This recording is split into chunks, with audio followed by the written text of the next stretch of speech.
Welcome back to the channel, guys. My name is Jess. After an impressive rally upwards over the last week, Bitcoin has now lost its key short time frame uptrending support and is back below a 3-week long downtrend. What does this mean for the future price action of Bitcoin, and how can we really confirm a higher time frame breakout upwards? Let's dive into all of that and more in today's video and take a quick peek at total cryptocurrency market cap and Bitcoin dominance. Welcome back to the channel, guys. If you're new here, hi, my name is Jess, and as the channel name suggests, it's all about crypto, trading, and technical analysis. So if you're all about that or you'd love to learn, hit the like button and subscribe to the channel. Alrighty, guys, so diving right into the charts here, let's just give a little bit of context for what's been happening over the last couple of days. So very much still within this range here, this range of pain, from $60,000 to $72,000. That's very evident. And what I'm talking about in terms of the most recent price action is this uptrend over here. So we had I think a couple of days ago, developed a very strong short time frame uptrend. Over here, we had 3 points of validation. You guys can see it better on a short time frame chart, but I'm just going to stay on the daily chart purely for context purposes. And then we actually rejected from midline resistance over here at $67,000. That's our key, slightly high time frame resistance that we're really looking to break, that midline of that parallel channel that will send us to these upper ranges over here. But we failed and formed our third validation point for this higher time frame downtrend over here. So right now we are traveling in this little consolidation range between $67,000 and $63,000.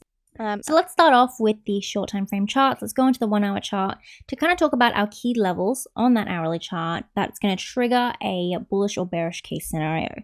So zooming into that hourly chart here, we can see very clearly that key level of support that we have right now. So that was established from that very first high low that we had on our recently lost uptrend, and we can see it carrying through to our current price action as well. So it looks like we're very close to retesting that level of support once again, and that is from $63,000 or 62.9 and $63,200. That is the range right now.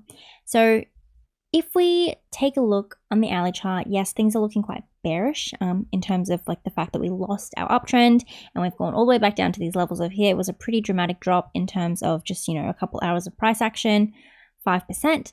But if we zoom out a little bit, let's go on to for example, a 4 hour chart. We can see that despite losing that uptrend, we have established a higher range of support. We didn't lose the uptrend and go back down to that local low at $60,000.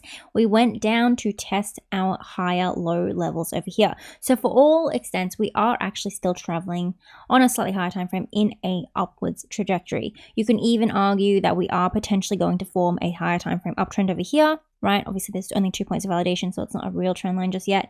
But we could argue that it might develop to form, a high time frame uptrend in the future because we have our very first higher low over here. We'll talk about the high time frame in a little bit, but let's go back to that short time frame, that hourly chart, to talk about our key resistance level. So our key level of resistance, as you guys can see here, is $65,000. You guys can drag it back a little bit onto that higher low number 2 as well. We can see that it was a little bit of a horizontal range over here at that $65,000 level, and it's now carried on to become our nearest key level of resistance. So breaking above $65,000 gives us a chance to break above our high time frame downtrend, right? That third validation point downtrend over here, and a chance to retest that midline resistance at $67,000. Really quickly, guys, I just want to divert your attention away from the short time frame charts just so I can talk about the significance of the $65,000 range of resistance. So let's hop over onto a weekly chart really quickly. I've just put a black box around our current recent price action. So as you guys can see, we're traveling within this range here, right? So that's $60,000, that's $70,000, $72,000 range. That is where we're going on the short time frame charts. But on the macro charts, our actual key level of resistance right now starts at $65,500. Okay, so it is, you guys can see it on the weekly chart from that monthly candle close, so that prior all-time high at $69,000, or weekly candle close, sorry. And we can also see it on a 3-day chart as well. We can see that it holds a lot of significance. So here on the 3-day chart, we can see every time we lose that $65,500 level, we end up shooting all the way down to these lower levels of support all the way down at 60K. So it is a very key level of support, and it is now acting as a very strong level of resistance. On the weekly chart, ever since we fell below that $65,500 $60,000 range. We have been testing these lower ranges over here and have really struggled to break back in. You guys can see these wicks that try to, like, you know, push us back above into this resistance range, and every single time we get a rejection, it is a pretty nasty rejection and, you know, move downwards that we end up seeing. So on the short time frame charts, oopsies, if we break back above this range over here at $65,000, even if we don't go above $67,000, even if we just travel sideways, breaking back above into that $65,000 range over here would mean breaking back above into this very key high time frame range of resistance, right? And that would suggest a macro shift in the trajectory of Bitcoin. Okay, so while it's not essentially bullish, because bullish case scenario would be, you know, something that would take us way above 72 and all that kind of stuff, but it does suggest that we will not any longer be testing that $60,000 range, right? It should be within this range of resistance. So now we know what our very first bullish case scenario will look like on both the short time frame and the macro charts. So on the short time frame, breaking above this $65,000 level might send us to kind of consolidate between this midline range of resistance at 67 and 65.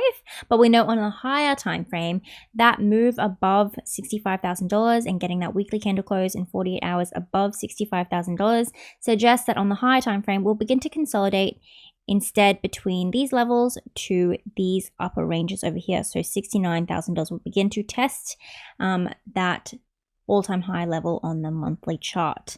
So that is the bullish case scenario. Let's talk about bullish invalidation and our bearish case scenario. So what's that going to look like, and how are we going to know that that is about to happen? So similarly to how breaking above resistance triggers a continuation upwards, if we break below our key level of support right now at $63,300, and specifically if we get a candle close below our sell side liquidity level here at $62,700, that will be absolute confirmation that we are going downwards. So this sell side liquidity level represents, you know, a place where bullish volume exhausts. And when we see that, we will fall to our next key level of macro support, or support in general, and that is this local low level down here at $60,000. At $60,000, if we zoom out a little bit, we know that it is very likely that we'll get some deviation lows, just like we've seen every single time we test that kind of level in the past.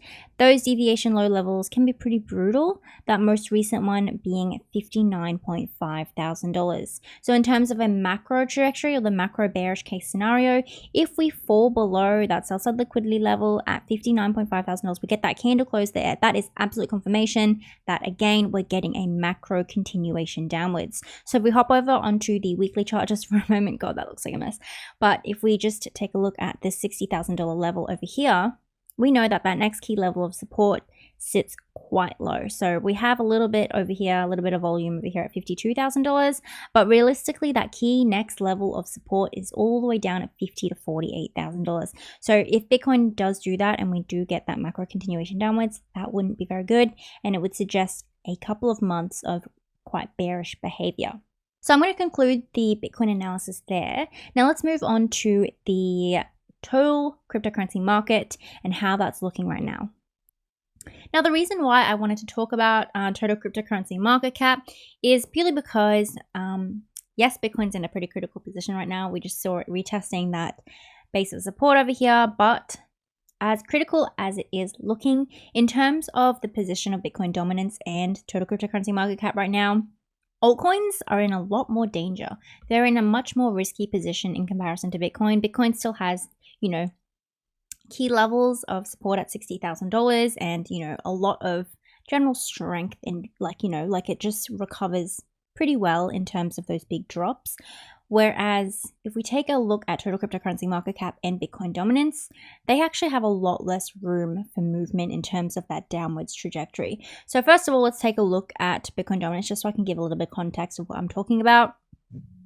So in terms of cyclical Bitcoin dominance, we are actually very close to the top range of where Bitcoin dominance should be in terms of being in the bull run and this particular cycle, right? So when Bitcoin dominance is high, we tend to see pretty volatile behavior from altcoins whenever Bitcoin does any sort of downward trajectory. If Bitcoin moves down 2%, we'll see that repeated in altcoins like tenfold, right? Because Bitcoin dominance is so high. And so with the position that Bitcoin dominance is right now, with the critical position that Bitcoin has right now between that $63,000 to $60,000 range, that real big struggle to break back into this, back above this resistance of $65,000, we're actually seeing a little bit of trouble for altcoins and the total cryptocurrency market cap. So if we take a look at what's recently happened, we can see that on the 12th of April, we had that really negative geopolitical news. We fell below a very important high time frame uptrend for cryptocurrency market cap. So all that kind of like accumulation behavior that we were seeing from March onwards, or even, further than that, this key uptrend that I'm talking about though. So from March, we have now lost that uptrend and we went back down to test these really key levels over here. So that's around 2.1 to 2.05 to 2.15 trillion.